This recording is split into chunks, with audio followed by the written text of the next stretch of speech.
Hello everyone. So today we have a special guest with us, Mr. Adityanath Sharma, who has secured All India Rank 168 in the prestigious Uttar Pradesh Judicial Services Examination, as well as rank 48 in the UP APO examination.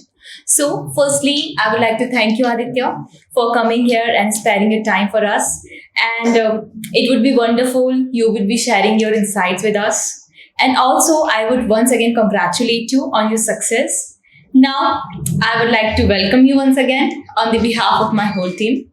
So, Aditya, we will start with your educational background. So, could you please give us a brief introduction, like from where you have completed your LLB and what sorts of examination you have appeared for? Okay. First of all, thank you for this hearty and warm welcome. Yeah. And I start from my educational background. I did my intermediate in 2014, and then I completed my BA, and after that I complete my law from CLCTU in 2021. And since then I'm preparing for competitive examination, and this year I have appeared in both exam of UP as you mentioned, and I secured rank 168 in UP Judici and 48 in UP APO. So it was your first attempt for both of the examinations? Yes. Okay, that's wonderful. Now, when did you start preparing for the judicial services exams?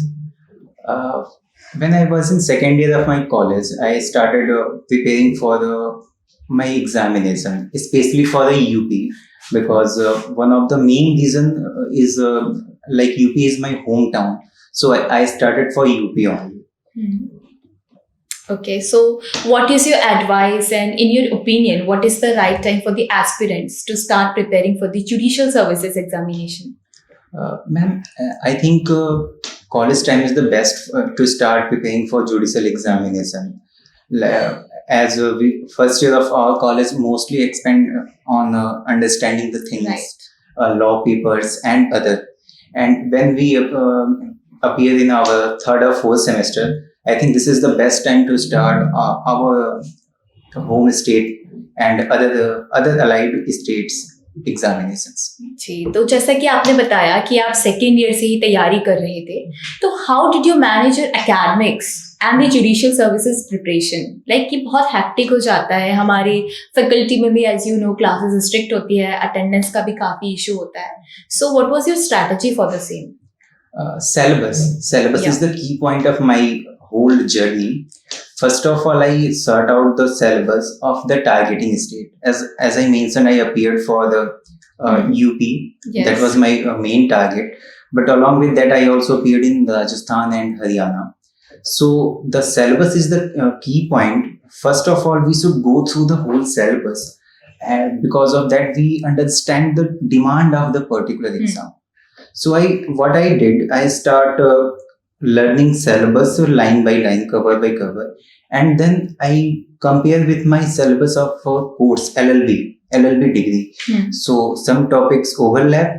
So I did those topics firstly, and then in my after the college time, like after 8 p.m.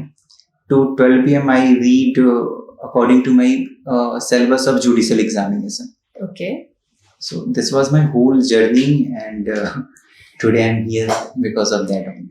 Yeah, we can see that. And एक और चीज़ मुझे आपसे पूछनी थी, बच्चों को इस चीज़ को लेके काफ़ी डाउट होता है कि क्या वो सिर्फ एक ही स्टेट को टारगेट करे या फिर वो एक से ज़्यादा स्टेट्स को टारगेट कर सकते हैं, क्योंकि सिलेबस काफ़ी वेरी करता है. तो आपका इस बारे में क्या ओपिनियन है?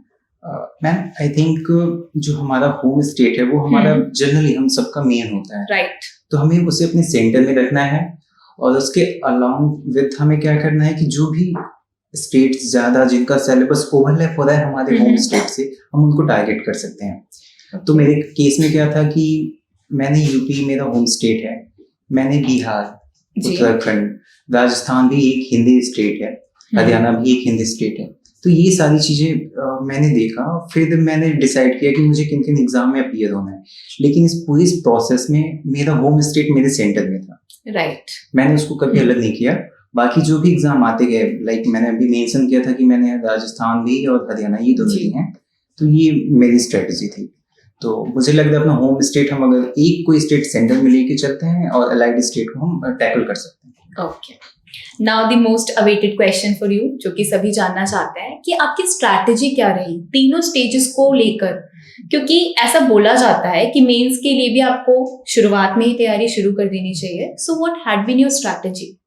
या यस मैम, इस जर्नी में क्या है कि अगर हम मेंस को प्री से सेपरेट करते हैं तो हमारी जर्नी बहुत ही टफ हो जाएगी. तो Right. मुझे लग रहा है कि प्री और मेंस की पढ़ाई एक साथ होनी चाहिए. We should do integrated study. तो मेरा जो ये जर्नी है, मैंने क्या किया था, जब मैं बेयर एक्ट्स पढ़ता था जी. तो मैंने एनालिसिस किया कि पीवाईक्यू क्या है, जिस स्टेट में मुझे अपीयर होना है. Very important. तो वहां से हमें एक आइडिया लगता है कि बेयर एक्ट्स में हमें क्या पढ़ना है. जी. In UP and Bihar, you would see most of our questions are based on index and case laws. Those are leading. तो मैंने एक लिस्ट बनाई, मैंने इस सब टॉपिक्स में डिवाइड किया. फिर मैंने उसके अकॉर्डिंग पहले प्री के लिए मैंने बेयर एक्ट्स को thoroughly cover to cover read किए हैं, इंडेक्स मैंने किए, और इसके साथ ही साथ मैंने केस लॉज की एक लिस्ट बनाई जो भी लीडिंग है और जो रिसेंट है. एक मेरे पास डायरी मेंटेन हो गई थी, अच्छे खासे नंबर्स में केसेस आ गए थे. तो ये मेरी स्ट्रेटेजी थी प्री के लिए. मैंने कोई एमसीक्यू की बहुत ज्यादा एमसीक्यू भी सॉल्व नहीं किए हैं, सिर्फ मैंने PYQ and bear acts. And इसके बाद मेंस के लिए मेरी स्ट्रेटेजी क्या थी कि अगेन पीवाईक्यू एनालिसिस के. लेकिन इस बार यूपी का सिलेबस का ये जो पेपर से काफी अलग आए थे, पीवाईक्यू से हट के आए थे, इधर इन जीएस और लॉ पेपर्स. तो हमें डिफिकल्टी हुई. बेसिकली मुझे लग रहा है सबने ये प्रॉब्लम फेस किया होगा. एग्जैक्टली. तो अगर हम जीएस के लिए बात करें, मैं जीएस से ही स्टार्ट करना चाहता हूँ.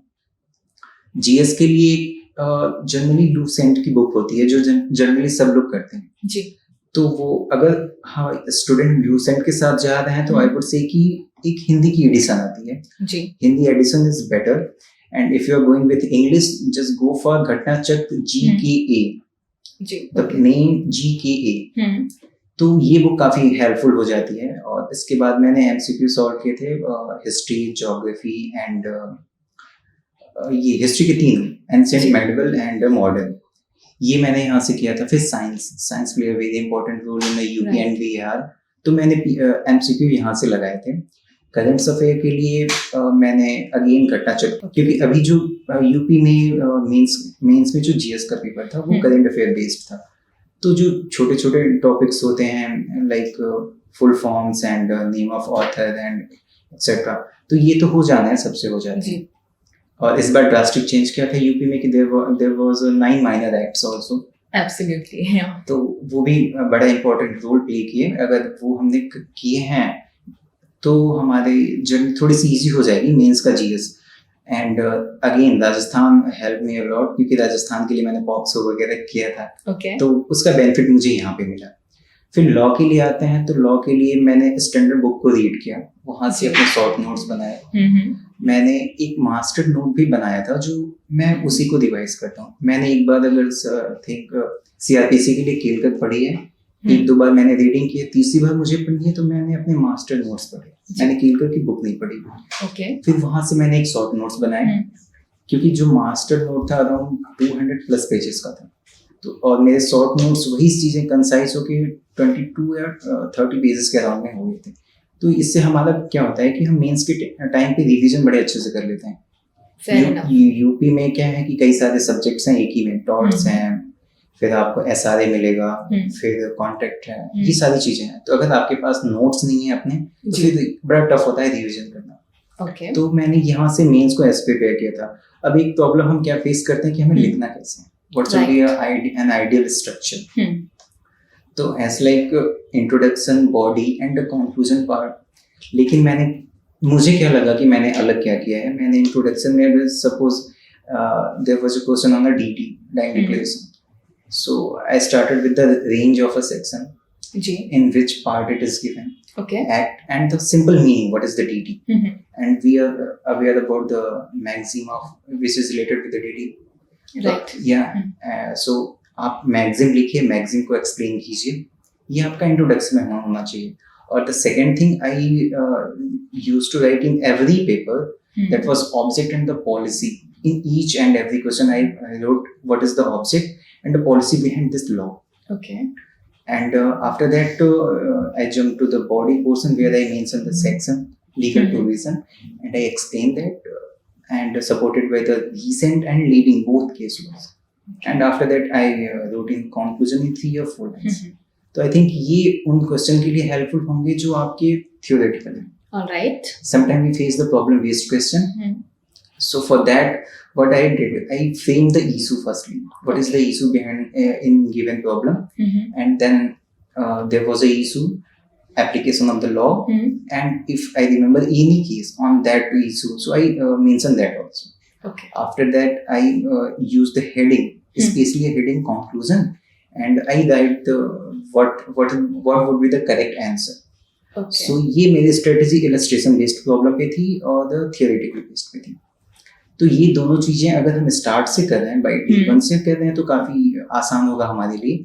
और मुझे लगता है ये एक राइट डिसीजन भी होगा हर कैंडिडेट्स के लिए जी. कि वो दोनों को एक साथ स्टार्ट करें. ओके. सो जैसा कि आपने भी देखा कि बेरेक्स पे काफ़ी ज़्यादा एम्फेसाइज करना है, नोट मेकिंग की भी आपको हैबिट बनानी है, साथ ही साथ आपको मेंस की जो तैयारी है वो प्री के साथ ही शुरू करनी है. तो आदित्य, आप मुझे अब ये बताइए कि what was your strategy for the interview, क्योंकि इंटरव्यू को लेके पीपल आर वेरी नर्वस. वो बहुत अच्छा लॉ के पेपर में तो कर लेते हैं, even they have the knowledge, but जैसे ही वो पैनल के सामने जाते हैं दे गेट स्कैर्ड, क्योंकि इंटरव्यू जो होता है that is basically a personality test. So क्या बोलना चाहेंगे आप उसके बारे में? Yeah, you have mentioned rightly that interview Yeah. is a personality test, but मुझे नहीं लग रहा है कि इसके लिए हमें कुछ अलग से करने की जरूरत जी. है. हमने आपने प्री दिया है, प्री क्वालिफाई किया, मेंस क्वालिफाई किया, तभी आप इंटरव्यू में जा रहे हैं. तो ये जो मेंस का ये प्रोसेस है, ये जो पूरा प्रोसेस है, इसमें जो भी आपने पढ़ा है बस वही चीजें आपको वहाँ पे कंसाइज वे में बिना किसी प्रेशर के बतानी होती हैं. ऐसा कुछ नहीं होता है. मेरे दोनों इंटरव्यू काफी अच्छे गए. Okay. और दोनों इंटरव्यू अराउंड 30 मिनट्स के थे. हाँ, कभी कभी इंटरव्यू में क्या लगता है कि ये इतना लंबा जा रहा है, कैसे हम मैनेज करें, क्या चीजें चल रही हैं, तो हम नर्वस फील करते हैं, लेकिन आपको वहाँ पे शो नहीं करना. Okay. बस टाइम ड्यूरेशन की वजह से कभी कभी हम हेजिटेट हो जाते हैं, कुछ क्वेश्चन बाउंसर्स भी जाते हैं, तो मेनली वहाँ पे आपको पोलाइटली सॉरी कह देना है. तो दैट्स ऑल. अब मेरे साथ भी हुआ था. मेरे साथ एक क्वेश्चन आया था कि if you are working as a judge and there is a case on section 10 of evidence act, okay, how would you frame the charge? Yeah. तो ये मेरे लिए थोड़ा सा टिपिकल हो गया था, बट सडनली मैंने परमिशन लिया यहाँ पे बोर्ड से कि sir I would like to answer with your kind permission, because मैं यहाँ पे श्योर नहीं था. Okay. तो यहाँ पे परमिशन मुझे मिल गया. अब इससे क्या हुआ कि मेरी अगर मैं गलत भी बताता हूँ तो मेरी रिस्पॉन्सिबिलिटी कम हो जाएगी. Right. तो यहाँ पे and then I mentioned section 2 to 3 of a CRPC. I would frame the charge according to this section. तो they said yeah, absolutely correct. तो इन केसेस में क्या है कि हमें परमिशन लेके अगर हम उस क्वेश्चन को अटेम्प्ट करते हैं तो मुझे लगता है वो हमारे लिए बेनिफिशियल होंगे और हमारे अगेंस्ट नहीं जाएंगे. तो ये सारी चीजें ही इंटरव्यू में हमें माइंड में रखनी है. और बस आप काम देइए, अच्छे से जाइए, फ्री माइंड होके जाइए जी. और एक और एडवाइस रहेगी कि पानी बहुत ज्यादा पीना चाहिए इंटरव्यू से पहले, ताकि आपका स्ट्रेस फील ना हो, आपके चेहरे पे दिखे ना.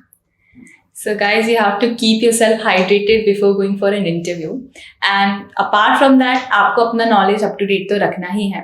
तो आदित्य, आप क्या एक ऐसी piece of advice एस्पिरेंट्स को देना चाहेंगे जो उनके लिए काफी बेनिफिशियल होगी? Yes, I would say the hard work and perseverance is the key point for my journey. Okay. And the syllabus play a very important role for everyone. Absolutely. So just go through the syllabus thoroughly, use syllabus and bear acts. अगर हम syllabus और bear acts को अच्छे से कर रहे हैं तो मुझे नहीं लग रहा है कि हमें से किसी को भी ये प्रॉब्लम फेस करना होगी. And writing play a very important role in all these exams, because you have to appear in the pre and the mains and the interview. So all the merits is decided on the based on the marks which you gain in mains. Right. So writing is very important for all of us.